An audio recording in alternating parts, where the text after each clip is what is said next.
اچھا، پچھلے دنوں آپ نے ایک بات کہی جس کا بڑا واویلا ہوا سوشل میڈیا پہ بھی، اور انڈیا میں شاید کوئی ایسی بات ہوئی تھی جس کی بنیاد پہ آپ نے کہا ہو یا آپ کی اپنی انفارمیشن تھی، آپ نے سلمان خان کی اور تمنا بھاٹیہ کی شادی کروا دی. یہ میں یہ نے کیوں ہوا؟ یہ کیوں کروائی گئی؟ میں شادی کروانے والا کون ہوتا ہوں، یہ کام میں نہیں کرتا. ہوا یہ ہے کہ میں نے سوشل میڈیا پہ دیکھا کہ وہ گھر میں کھانا بنا رہی ہے ان کے سلمان خان، ساتھ ان کے باپ بھی ہے، فیملی بھی ہے ساری، اور ساتھ اوپر وائس اوور چل رہی ہے کہ ان کی شادی ہوگی، پروگرام یہ ہے، ہنی مون وہاں منانا ہے، ادھر کرنا ادھر کرنا ہے. اور یہ تو وہ میں نے کہا بھائی میرے حساب سے تو تمنا بھاٹی کی شادی ہوگی. تو آگے اینکر نے پوچھا واقعی؟ میں نے کہا بھائی ہاں. تو وہ اس لیے وہ شور وہ اے مچ آئی اب نہیں ویڈیوز ہوئی تھی. شادی، مجھے آپ بتائیں. نہیں، میں نے چیک کیا جب یہ انٹرویو کرنا تھا تو میں نے باقاعدہ وہاں پہ جا کے گوگل سے اور ایک دو جو جرنلسٹ ہیں وہاں کے انڈیا تو کے، شادی نہیں ہوئی. ان سے فون کر کے پوچھا تو انہوں نے کہا ایسا کچھ بھی نہیں ہے. میں ٹھیک ہے نہیں ہوگی. اب یہ دیکھیں سوشل میڈیا پہ اتنی کانفیڈنس ہے، وہ آپ نے بھی شاید دیکھا ہوگا. جی جی، اے آئی ویڈیوز تھیں وہ، لیکن مجھے حیرت اس بات کی ہوگی کہ میں کہتا یا یہ کیمرہ مین صاحب کہتے یا ہمارے یہ ڈی او پی صاحب کہتے تو شاید کوئی اتنی بڑی بات نہیں تھی، کسی نے سننا بھی نہیں تھا. وہ کہتے یار ایویں کدھر خواب آیا ہونا تو راتی ویک کے داستا آپ نے کی، تو اس لیے وہ اتنی بڑی بات ہوگی. وہ بات میں آپ سے کہا نا کہ تھوڑا مسٹیک ہوگی آپ سے. نہیں تھوڑا سا معصوم بھی ہوں، بے وقوف بھی ہوں. نہیں، مجھے تو ایسے لگ رہا ہے نہیں آپ معصوم اور بیوقوف بالکل بھی نہیں. آپ کی گفتگو سے اگر میں نہ ہوتا، اب دیکھیں اب مجھے پتہ چلا، اور یہ بھی مجھے میری بیٹی نے بتایا کہ اب تو اے آئی ٹی کا زمانہ ہے. مجھے یہ بھی نہیں پتا اے آئی ٹی کیا ہوتا ہے. اب اے آئی ٹی ہو تو میں نے دیکھا، میں پریشان ہو گیا کہ باقاعدہ نواز شریف سڑک پہ جھاڑو دے رہا ہے. جی جی یہ اے آئی ٹی ہے. تو اب تو ایسا سسٹم آ گیا کہ آپ مجھے کوئی پتہ نہیں. اب میں آپ کے ساتھ بیٹھا ہوں تو پتہ چلا کہ میرے سامنے پتری کون بٹھا دیا، وہ پتری کیا کہہ رہا ہے اور میں کیا کہہ رہا ہوں. تو جی ایسے ہی ہے. ڈر لگنا شروع ہو گیا. تو اس لیے میں اپنے آپ کو بے وقوف سمجھتا ہوں کہ میں مینٹلی ابھی تک مجھے موبائل میں فیڈ کرنا نمبر نہیں آتا. مثلا اگر واٹس ایپ پہ کرنا تو میں کسی سے کرواتا ہوں. کوئی مسئلہ میرے موبائل میں ہو جائے میں کسی سے کھلواتا ہوں. میں اس میں کیونکہ میں اپنے آپ کو کہانی سے ادھر ادھر نہیں کرتا کسی بھی حال میں. یہی وجہ کہ میری گاڑی لگتی رہی ہے. تو اب میرے بیٹے نے مجھے جب گاڑی لے کر دی تو شرط یہ کہ ڈرائیور ہوگا. میں نے کہا رکھ لے. تو اب اللہ کا شکر میری گاڑی نہیں لگتی. آپ دیکھیں بڑی صاف ستھری گاڑی ہے. تو آپ کو لگتا ہے کہ آپ اوبسلیٹ ہو چکے ہیں آج کے ٹائم سے؟ آپ موبائل میں اتنے زیادہ اوبسلیٹ ہو چکے ہیں، مطلب پرانے ہو چکے ہیں؟ آپ کہہ رہے ہیں موبائل میں نمبر نہیں فیڈ کر نہیں پرانے سکتا. ہونے چکے. مطلب یہ دیکھیں میرا انٹرسٹ نے بات انٹرسٹ کی ہے. اپنا عمر بھائی جس کام میں آپ کا انٹرسٹ ہونا اس میں آپ کہیں سے کہیں پہنچ جاتے ہیں. میرا انٹرسٹ صرف کہانی میں ہے. میں کہانی کے علاوہ کچھ نہیں سوچتا. میں کسی محفل میں بیٹھا ہوں گا نا، اگر کوئی آدمی کو بات کر رہا نا تو میں اسی بات کو وہاں سے مجھے کہانی مل جاتی. مثلا میں محفل میں بیٹھا ہوا تھا تو وہاں میری ماں بھی تھی، تو باتیں کر رہی تھی عورتیں آپس میں. تو وہاں ایک شخص تھا جس کا نام تھا دوسا، سالم کا رہنے والا تھا. ٹھیک ہے. تو وہ کرائے کا قاتل تھا. خیر یہ ایک عام بات تھی کرائے کا قاتل ہونا. تو میری ماں نے ایک بات کی، کہندی کہ وہ کہندا سی کہ میں نے 302 ہتھکڑی لگی ہوئے. اچھا. ٹانگے تے پولیس نے میں نے بٹھایا ہوئے پچھلی سیٹ تے، سجے کھبے سپاہی ہون. تو ماں میری میرے مگر دوڑتی تے وین پاندی آ رہی ہوئے ننگے سر. تو من سواد آتا ہے. ایک تو یہ گل. دوسرا میری ماں نے میں دسا کہ وہ بندہ سی جن نے پوری زندگی دی آنکھ چترو نہیں آیا اور رویا نہیں کری زندگی. وہاں سے پھر میں یہ بات مجھے لڑ گئی. پھر میں نے وہاں پر کہانی بنی، اور اس وقت میں فلمی رائٹر بھی نہیں تھا. میں آپ یوں سمجھ لیں اسکول کا بچہ تھا، لیکن وہ بات میرے ذہن سے نہیں نکلی. پھر میں نے 2 بیگھہ زمین لکھی جو سپر ہٹ ہوئی.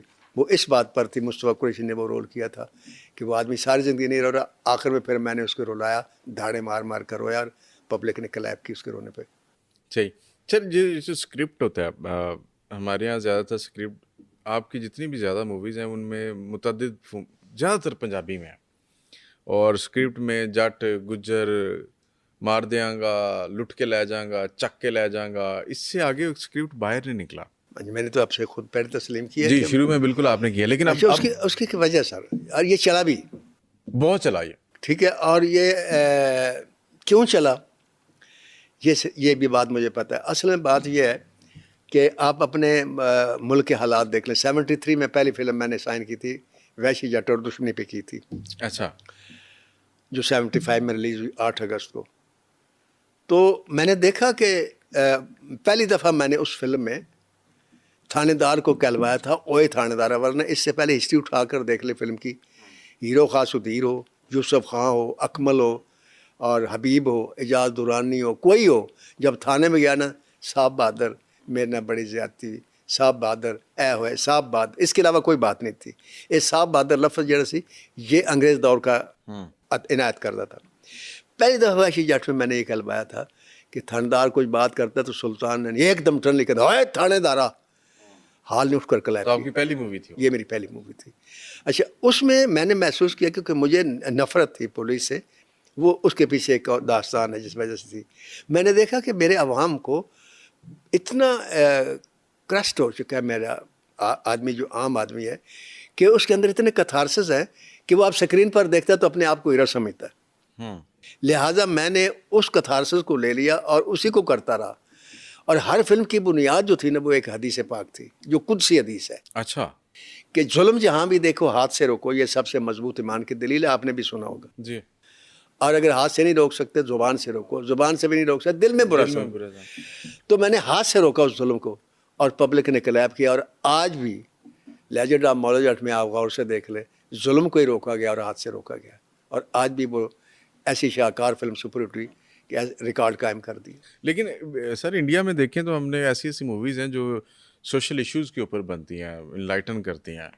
سوشل ایشوز نہ بھی ہوں تو لیکن ایک بڑا ماڈرن اور انلائٹنڈ سوسائٹی کے اندر جو ایشوز آتے ہیں ان کے اوپر وہ موویز بن رہی تھی. ریسنٹلی پی کے صاحب جی اس کی دو وجہ ہے. پہلی وجہ تو یہ ہے کہ وہ فلم وہاں اس لیے نہیں بنتی کہ ہم نے پیسے کمانے ہیں، وہاں فلم کمٹمنٹ کے ساتھ بنتی ہے. ان کو پتہ ہے کہ فلم کتنا بڑا ایجوکیٹ کرنے کے لیے. ہاں جی، ایجوکیٹ کرنے کے لیے، اپنے ملک کے کلچر کو پروموٹ کرنے کے لیے، اپنی قوم کو، ہندوستان کو آگے لے جانے کے لیے، ہندوستان کا بہتر رخ دکھانے کے لیے، اور دشمن کو زیر کرنے کے لیے اور ان کے خلاف پروپیگنڈا کرنے کے لیے وہ اس میڈیا کو استعمال کرتے ہیں. جیسے دھرندر آپ کے سامنے ایک مثال ہے، ٹھیک ہے.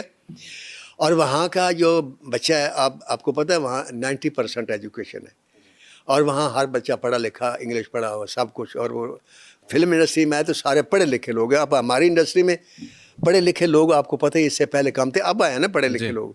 تو ورنہ تو اس سے پہلے تو ہمارے آپ دیکھیں سپر ڈائریکٹر جس کو ہم دادا استاد کہتے ہیں، اقبال کشمیری صاحب اپنا نام نہیں لکھ سکتے تھے، ان پڑھ تھے. اسی طرح پروڈیوسر بھی بیچارے وہ فلم اس لیے ہمارے ملک میں فلم کیوں بنتی تھی؟ دو وجہ سے بنتی تھی. ایک وجہ یہ ہوتی تھی یار پیسے کماؤں گے، ٹھیک ہے. دوسری وجہ یہ ہوتی تھی جو بلیک منی کرتے تھے، مثلا کوئی ڈان تھا، کوئی بدماش تھا، وہ فلم انڈسٹری میں آ گیا اپنے پیسے وائٹ کرنے کے لیے. بھئی ہماری کمائی کا ذریعہ یہ نہیں، ہم بتہ نہیں لیتے، حالانکہ وہ لیتے تھے.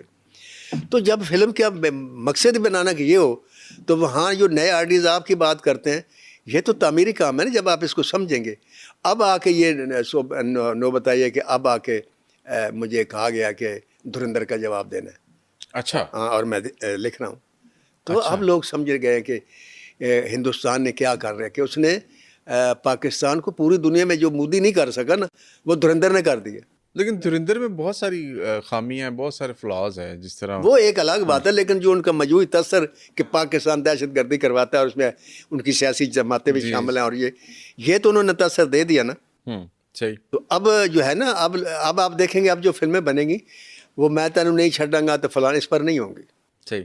لیکن جو اب فلمیں بنیں گی وہ ان کے لیے حکومت کوشش کر رہی ہے کہ اس انڈسٹری کو ریوائیو کریں تاکہ بہت سارے لوگوں کا روزگار چل سکے. اور اس سلسلے میں انہوں نے تقریباً کوئی 30 لوگوں کو جو ہے نا ان کے فنڈ بھی اپروو کیے ہیں. اپروو نہیں کیے، دے دیے. اچھا، دے بھی دیے ہیں. اور انہوں نے شاید موویز بھی سٹارٹ کر دی ہوں گی بنانے. نہیں ابھی نہیں سر، ابھی نہیں. تو آپ نے بھی کوئی اپلائی کیا؟ کیونکہ آپ کو بھی ڈائریکٹر کا چان تھا. نہیں میں نے اپلائی نہیں کیا. ٹھیک ہے. میں نے اس لیے اپلائی نہیں کیا کہ میں اس معیار پر پورا نہیں اترتا تھا اپنے آپ کو. اس لیے کہ اگر اس کا حساب سے دیکھوں، اپنے کیریئر کو دیکھوں تو سب سے زیادہ حق میرا ہے کہ جتنی فلمیں میں نے لکھی دنیا میں نہیں کسی نے لکھی. لیکن پیسے لے کر 1.5 کروڑ روپیہ لے کر اس کے بعد فلم بنانی پڑتی ہے، اور وہ فلم آدھی سے زیادہ بنائیں گے تو پھر بقایا پیسے ملیں گے. مثلا 1 کروڑ روپیہ، پھر جس وقت سنسر کروائیں گے پھر 50 لاکھ روپیہ ملے گا. تو میں نے بیٹھ کے سوچا کہ 1.5 کروڑ روپیہ میرے پاس آ جائے گا تو آگے فلم بنانے کے لیے میرے پاس پیسے نہیں ہیں، تو میں کیا کروں گا پھر؟ تو یہ پیسے تو واپس کرنے پڑیں گے اگر میں فلم نہیں بناتا. لہٰذا میں نے اپلائی نہیں کیا. اور اب آپ دیکھ لیجیے 30 لوگوں کو دیے نا پیسے. جی.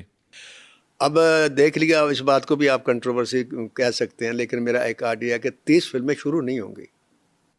چلیں 5 ہی ہو جائیں اس میں سے. 5 بھی ہو جائے تو بڑی بات ہے, 10 بھی ہو جائے تو بڑی بات ہے. لیکن جن لوگوں حکومت نے تو اپنا کام کر دیا نا. حکومت دیکھے اس سے بڑے کیا انیشیٹو ہوتا ہے کہ ایک آدمی جیسے فلم بناتی ہے اپنے پیسوں سے بنانے, اس کو 1.5 کروڑ روپیہ مل گیا. یہ تھوڑی اماؤنٹ تو نہیں ہے نا ٹھیک کہ اس کو 1.5 کروڑ روپیہ مل گیا. سمجھ لے کاسٹ کا پورے پیسے ملے گے اس کو. اب تو شوٹنگ ہے نا اس کی, جی اور اس کی شوٹنگ کے بعد پھر اور 1 کروڑ روپیہ ملے گا, پھر سنسر پہ پھر 50 لاکھ روپیہ ملے گا. اگر اب بھی نہیں فلم بناتا تو میں سمجھتا ہوں کہ اب جو ریوائول ہے نا یہ ہمارے ڈائریکٹر, رائٹر اور پروڈیوسر کے اوپر ہے انڈسٹری. اب ہمارے کندھوں پر ہے کہ ہم ریوائول کرتے ہیں یا ہم روٹین کی فلمیں بنا کر, یا حکومت کا یہ پیسہ ہڑپ کرنے کے لیے الٹی سیدھے یوں شرٹنگ کر کے یہ کر کے ایک رسمی کارروائی کر کے فلم بنا کے مثلا ان نون کاسٹ لے لیں اور ادھر سے 1 کروڑ یہ میری شوٹنگ ختم ہوگی. اگر یہ ہوگا ایم تو ریوائول کیسے ہوگا؟ ہو سکتا ہے بہت سارے لوگوں نے ایسی موویز بنا کے بھی رکھی ہیں, وہ آئیں اٹھا کے آگے رکھ دیں اور کہیں جی ہاں یہ اب یہ اللہ کو پتہ. اگر ایسے کام کریں, میں وہی بات کر رہا ہوں نا کہ ایم کیا ہے. اب آپ بات تو ڈیڈیکیشن کی ہے کہ آپ فلم بنا رہے ہیں, کیوں بنا رہے ہیں؟ صحیح. اگر آپ فلم بنا رہے ہیں کہ یار فلم کا ایک اثر ہے, فلم سے ہم اپنے کلچر کو, اپنے پاکستان کو, اس کے آئیڈیالوجی کو, اور ہماری قوم کیا چاہتی ہے, ہماری منزل کیا ہے, ہمیں کیا ہونا چاہیے, اس پہ ہمیں فلمیں بنانی چاہیے نا. تو وہ بنانے کے لیے تو پروڈیوسر کمٹمنٹ کے ساتھ آئے گا تو پھر ہی ہے نا. یہ جن لوگوں کو پیسے دیے گئے ہیں وہ آپ کو لگتا ہے کہ ٹھیک ان کی اسکریننگ ہوئی ہے, ان کو ویٹ کیا گیا جو پیسے دینے کے لیے, جیسے عالیہ رشید, دیکھیں جی بعض لوگوں نے اس پہ اعتراض کیا, کنٹروورشل بنانے کی علی کوشش کی ہے. ظفر, غلام محی الدین, ہاں حریم جی, فاروق. مجھے پتہ ہے, سب کا پتہ ہے جن کو پیسے ملیں گے. اور میں آپ کو بتاؤں ان میں ایک بھی آدمی ایسا نہیں ہے جو اس کے بارے میں یہ کہوں کہ اس کو پیسے نہیں ملنے چاہیے. اچھا, سب کو ٹھیک پیسے ملیں. اب یہ مسئلہ جی پنجاب کا فنڈ تھا, کراچی والوں کو کیوں دیا؟ ارے بھائی کراچی جو ہماری نہیں ہے, پاکستان فلم انڈسٹری کو دیا گیا ہے. جی اب پاکستان فلم انڈسٹری میں اگر باہر کا کوئی آدمی ہے تو اس کو بھی ملنا چاہیے. کوئٹہ کا ہے اس کو بھی ملنا چاہیے, کے پی کا ہے اس کو ملنا چاہیے. کہ پنجاب کا فنڈ کو نہیں کہ صرف پنجاب کے اندر انڈسٹری ہے, پاکستان فلم انڈسٹری ہے. پاکستان فلم انڈسٹری میں کراچی بھی ہے. لہٰذا یہ کہنا کہ بھی کراچی والوں کو کیوں دیا, یہ بھی غلط ہے. کہ بات یہ کہ ہمیں پیسہ دیا ہے, یہ نہیں ہے کہ اس کو نہیں دیا تو اس کو نہیں دیا تو فلاں کو نہیں دیا. تو جس کو نہیں دیا کوئی بات نہیں, جن کو دیا ہے وہ کام کریں, آپ ان کو تو کام کرنے دیں. جب انڈسٹری کا کام چل پڑے گا تو آپ کو 50 آدمی خود دوسرے لوگ آ جائیں گے انویسٹ کرنے کے لیے. آپ نے ایک جگہ پہ کہا کہ آپ نے اتنی موویز لکھی ہیں لیکن آپ کو ایوارڈ نہیں دیا گیا, اور آپ نے شاید کسی جگہ ذکر بھی کیا کہ سندھ گورنمنٹ کی جانب سے, سندھ کی جی طرف مجھے ایوارڈ دیکھیں, مجھے لیکن 2019 میں آپ کو پریزیڈنٹ 2019 میں مجھے ملا اور میں حیران بھی ہوا. فلمیں آپ کی پنجابی کی تھیں ہاں یہ فلمیں میری پنجابی کی تھیں اور ایوارڈ آپ کو سندھ سے ملا. سندھ سے ملا, اور پتنی کس کے دل میں خیال آ گیا میری سمجھ سے باہر ہے. زرداری صاحب کیا آیا ہوگا سر؟ شاید زرداری صاحب کے اللہ ان کا بھلا کرے. لیکن بات یہ ہے کہ مجھے افسوس یہ ہے کہ جو لوگ یہاں میرے ڈائلاگ دن رات بولتے ہیں اور سب کو, مجھے ایک آدمی نے کہا, وہ ہماری انڈسٹری کے رنگیلا صاحب کی بیٹی ہیں, جی تو وہ کچھ کوآرڈینیٹر ہیں مسلم لیگ کی نا, ان کے پاس سرکاری عہدہ ہے. تو ان سے میں ملنے گیا ایوان اقبال میں, تو میرے سے کہنے لگے ناز صاحب آپ درخواست دیں اور ایوارڈ کے لیے اناؤنس کریں, آپ کا حق بنتا ہے. تو میں نے کہا درخواست ملازمت کے لیے دی جاتی ہے, ایوارڈ کے لیے نہیں دی جاتی.